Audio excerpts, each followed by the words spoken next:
conte tudo que está acontecendo neste momento aí neste Congresso, principalmente na Câmara dos Deputados, embora o senhor seja senador. Em que pé nós estamos em relação à possível votação ou não dessa chamada PEC da blindagem, que a gente, pelo menos aqui, está chamando PEC da bandidagem. Mas diga.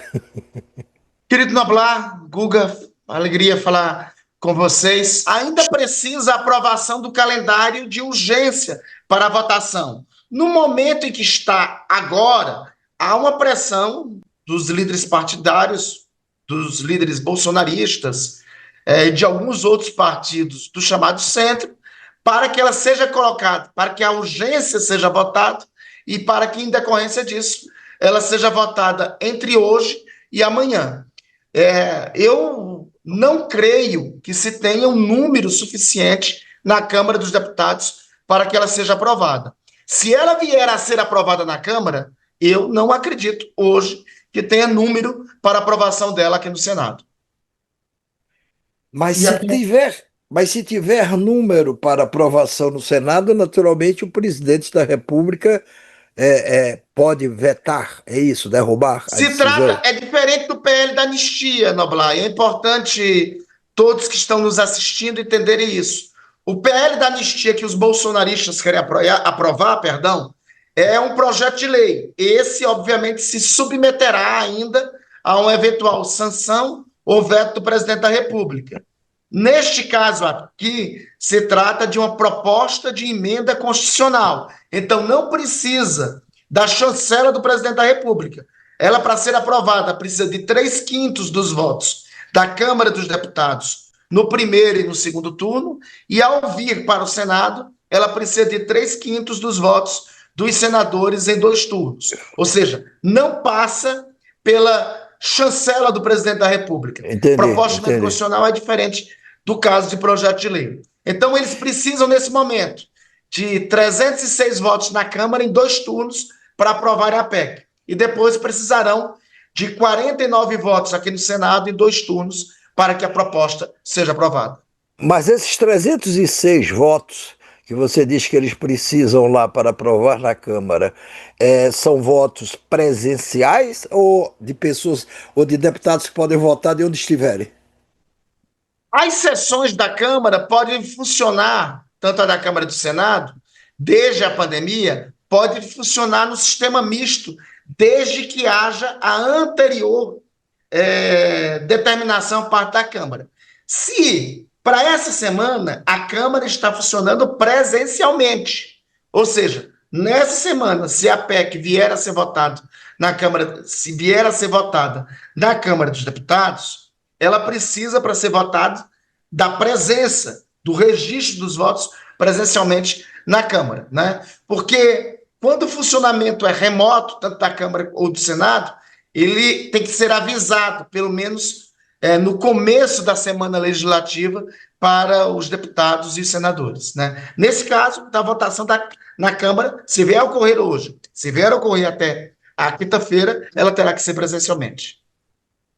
E a anistia, você acha que algum desses passa em algum momento, Randolfo, ou é só uma maneira de tentar escalar a tensão com o STF, mas o resultado vai ser inócuo? Não vai ter, então, nem anistia, nem PEC da impunidade? É isso? São situações distintas, Guga. No caso, por exemplo, desta proposta de emenda constitucional, tem uma conjunção de fatores que está caminhando para isso.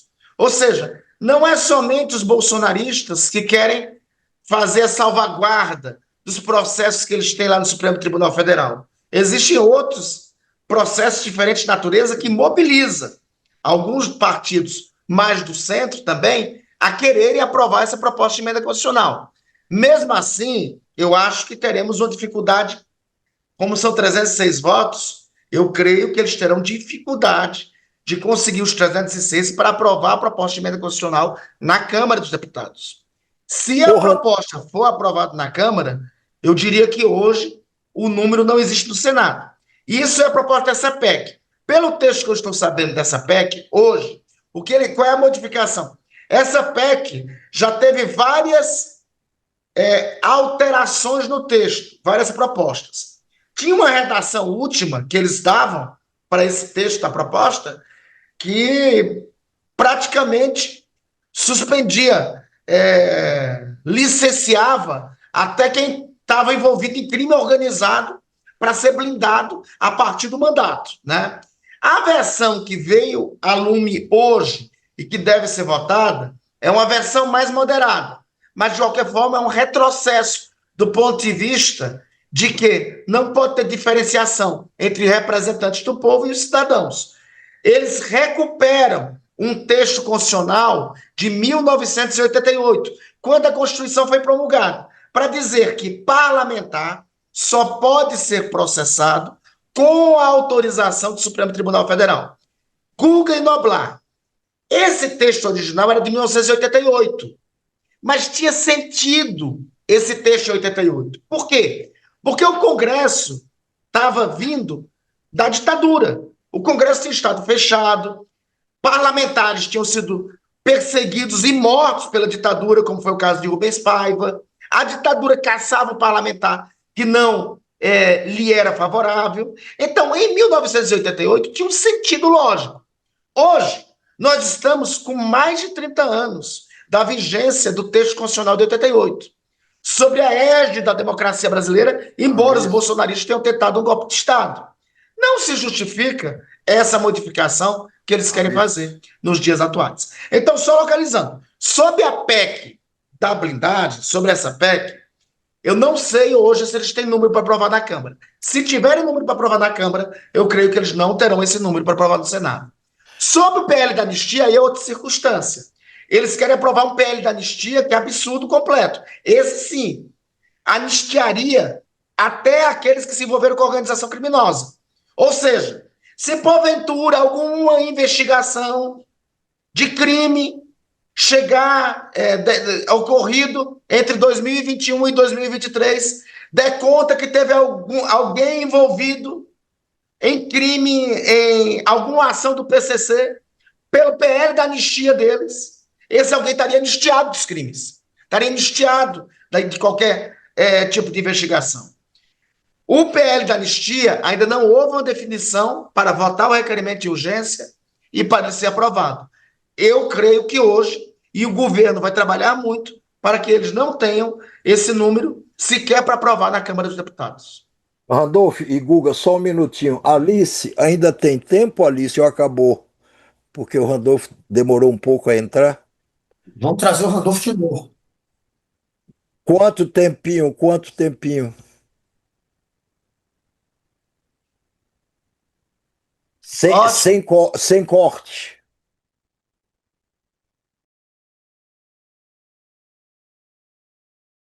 Não entendi. Não entendi. Ah, sim.